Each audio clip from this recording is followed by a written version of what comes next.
Good morning, students. Again, welcome to the online classes of the Eklavya Academy Senior Secondary School. Students, how are you? I hope you all are very well. Today's our topic is chapter number first सुर भारती अद्यमम प्रकरणम प्रथम पाठ सुर भारती। आज का मेरा प्रकरण सुर भारती। इसमें विद्यार्थियों हमने पिछले श्लोक पढ़ लिए थे, पिछली कक्षा में श्लोक पढ़े थे, श्लोक नंबर 1, 2, 3, 4 और 5। आज हम 6 और 7 नंबर श्लोक पढ़ेंगे। स्टूडेंट्स, आपको पता है सुभाषितानि यानी अच्छे वचन, अच्छे वाक्य, अच्छे वचन। भाषितानि सु यानी अच्छा, भाषितानि यानी अच्छे वचन। पेज नंबर बुक में देख लीजिए, 8th क्लास, श्लोक नंबर देख लीजिए, सही कर लीजिएगा। श्लोक नंबर 6 और 7 है, ठीक है। मैं पढ़ाना शुरू कर रही हूँ, आप मेरे साथ जुड़ जाइए, अपनी पुस्तक खोल दीजिए, पेंसिल हाथ में ले लीजिए। हमारा टॉपिक स्टार्ट हो रहा है स्टूडेंट्स। ओके। विहाय पौरुषम यो ही देवम एव आवलंबते प्रसाद सिंहवत तस्य मूर्धना तिष्ठन्ति वायसाः।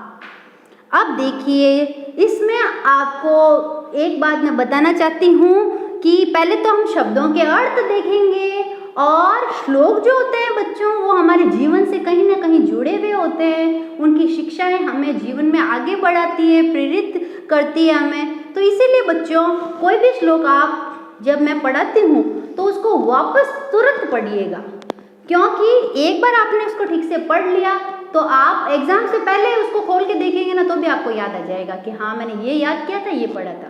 कई बार हम पढ़ के छोड़ देते हैं और फिर वो हमें याद नहीं होता। इसलिए आप लोग क्या करेंगे, जो मैं पढ़ा रही हूँ ना, मैंने पढ़ाया, उसके बाद मेरी क्लास ओवर हुई, आप उसको एक बार रीडिंग कर लेंगे अच्छे बच्चों की तरह, है ना। क्लास 8th बोर्ड है, आपके भी ध्यान रहे। तो विहाय पौरुषम यो ही देवम एव अवलंब। विहाय यानी क्या होता है बच्चों, छोड़कर, और पौरुष यानी पुरुषार्थ। पुरुषार्थ का मतलब 4 पुरुषार्थ होते थे पहले, धर्म, अर्थ, काम, मोक्ष, ये 4 पुरुषार्थ होते थे। परंतु यहाँ पे पुरुषार्थ का मतलब ये होता है कि व्यक्ति को जो है वो अपने अंदर एक पुरुषार्थ होना चाहिए, सेल्फ इंडिपेंडेंट होना चाहिए, स्वावलंबी होना चाहिए, दूसरों पर निर्भर नहीं होना चाहिए, प्लस उसका खुद का एक चरित्र होना चाहिए। ऐसा नहीं है कि लोग कहें कि वो उसका बेटा है, हाँ ठीक है, नहीं, ऐसा होना चाहिए कि ये उसके पिता है। ऐसा हमारा कैरेक्टर होना चाहिए, पुरुषार्थ होना चाहिए, हमारा अंदर सेल्फ कॉन्फिडेंस होना चाहिए, हमें सेल्फ इंडिपेंडेंट होना चाहिए। तो जो व्यक्ति, पुरुषार्थ से तात्पर्य यहाँ पर है उद्यम से, है ना। पौरुषम यानी उद्यम, पुरुषार्थ यानी परिश्रम को, विहाय यानी छोड़ करके, विहाय यानी छोड़ करके, देवम एव अवलंबते। देवम यानी क्या होता है, भाग्य, भाग्य के अवलंबते यानी भरोसे रहता है। जो व्यक्ति पौरुष यानी उद्यम, परिश्रम को छोड़ करके भाग्य के भरोसे रहता है, प्रसाद सिंहवत तस्य मूर्धना तिष्ठन्ति वायसा।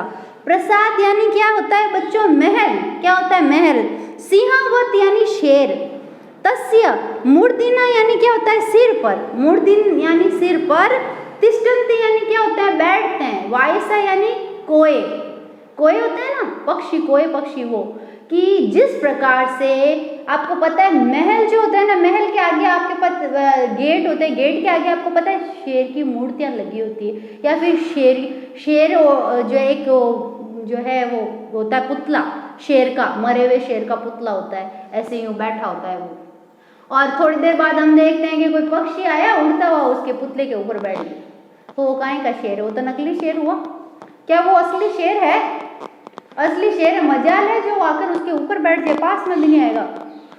लेकिन पुतला जो होगा ना नकली शेर का, उस पे आके बैठ जाएगा।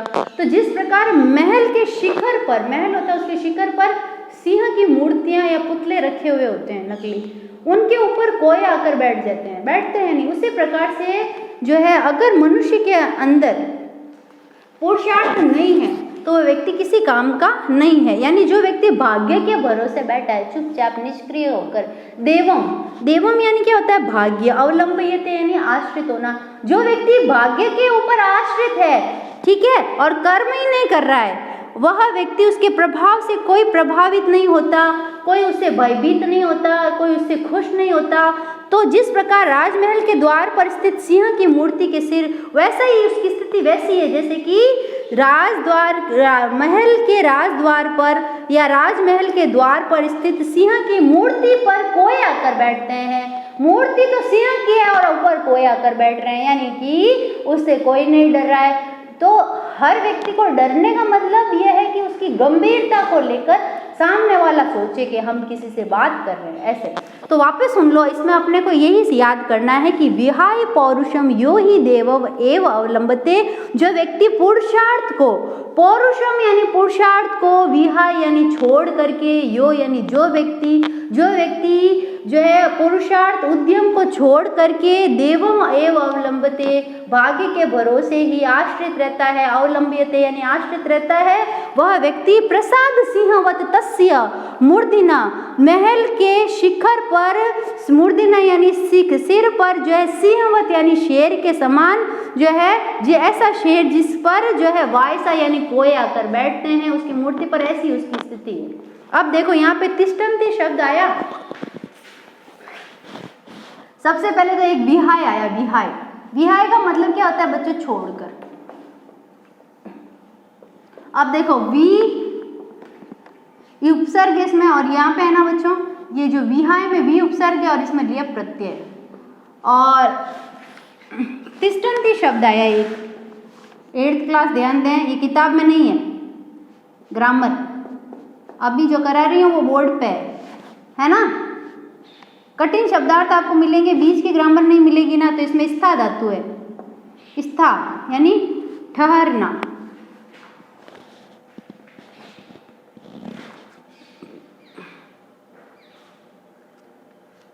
बैठना भी हो सकता है,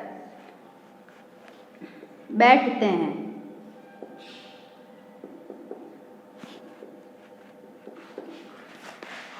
इसमें है ना लट लकार है, प्रथम पुरुष है और बहुवचन है। प्रथम पुरुष बहुवचनम। तिष्ठति तिष्ठता तिष्ठन्ति, तिष्ठसि तिष्ठता तिष्ठता, तिष्ठामि तिष्ठाव तिष्ठाम, ऐसे इसके रूप चलते हैं। तिष्ठति तिष्ठता तिष्ठन्ति, तिष्ठसि तिष्ठता तिष्ठता, तिष्ठामि तिष्ठाव तिष्ठाम, ऐसे रूप चलते हैं इसके स्टूडेंट्स, ठीक है। और वायसा यानी कोआ, और ही, अब इसमें ही का मतलब है वस्तुतः, क्योंकि ऐसा होता है इसका अर्थ।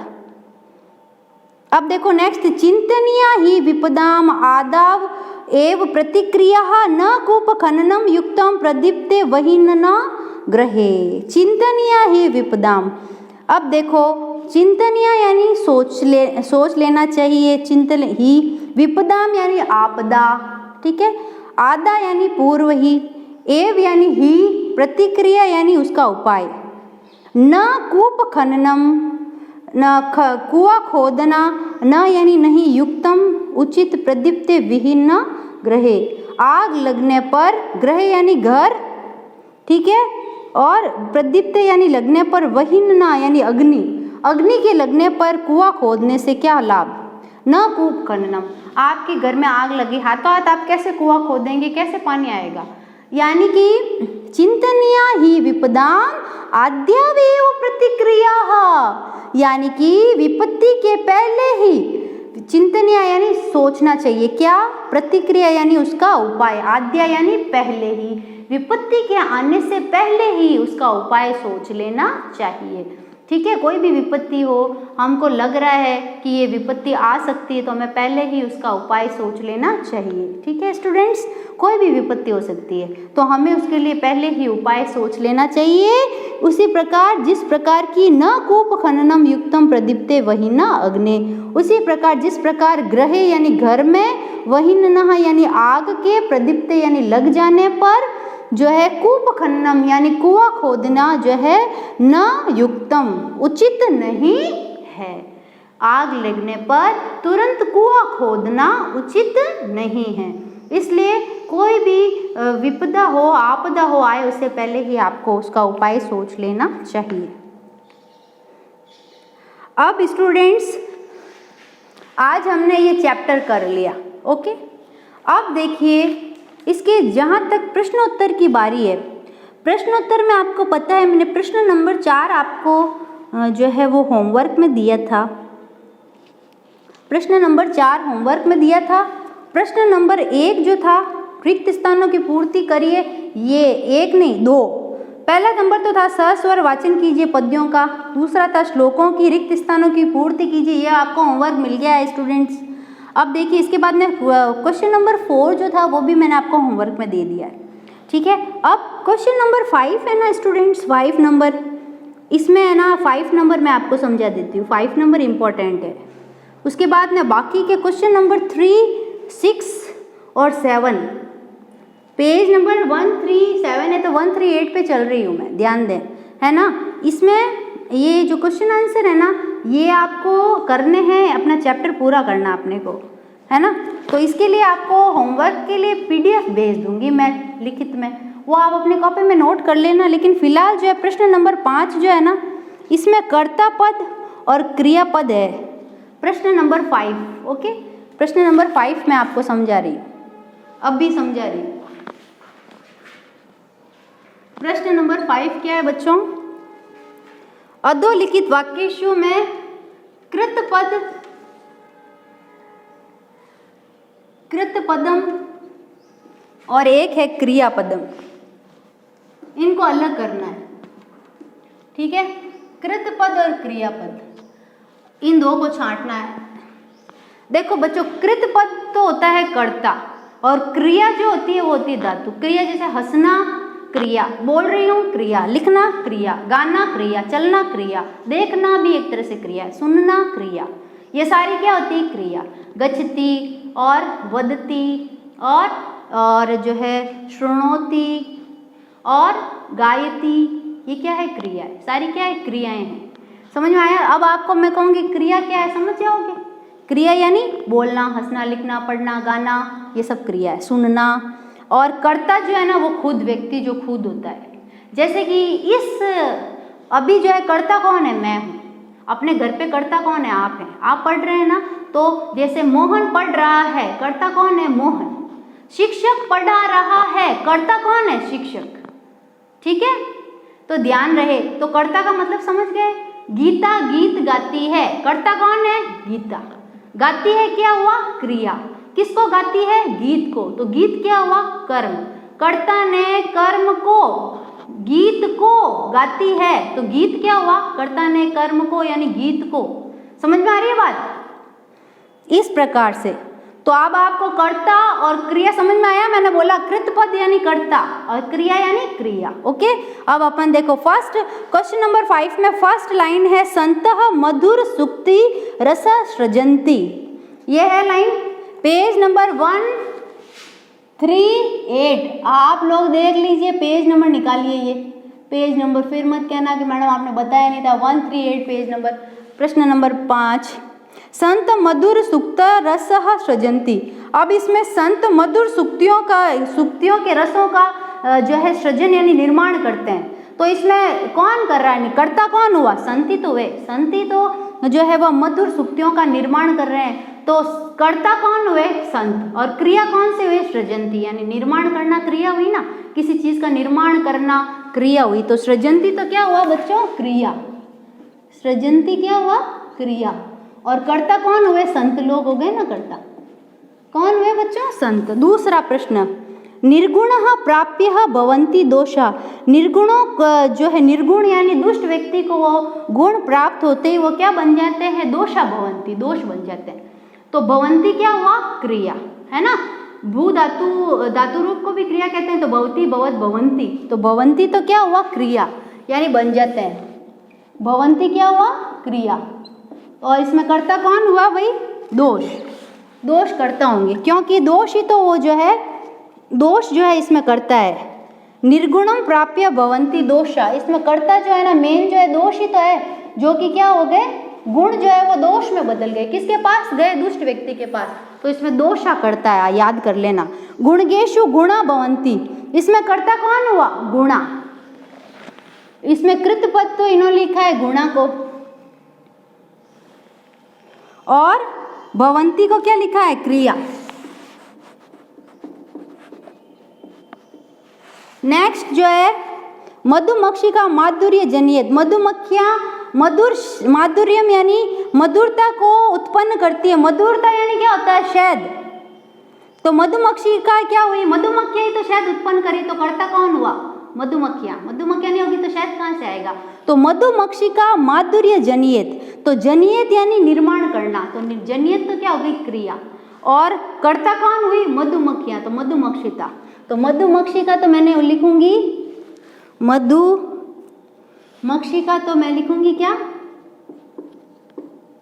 मधुमक्षिका तो लिखूंगी कर्ता, और जनियत लिखूंगी क्रिया, जनियत। ठीक है।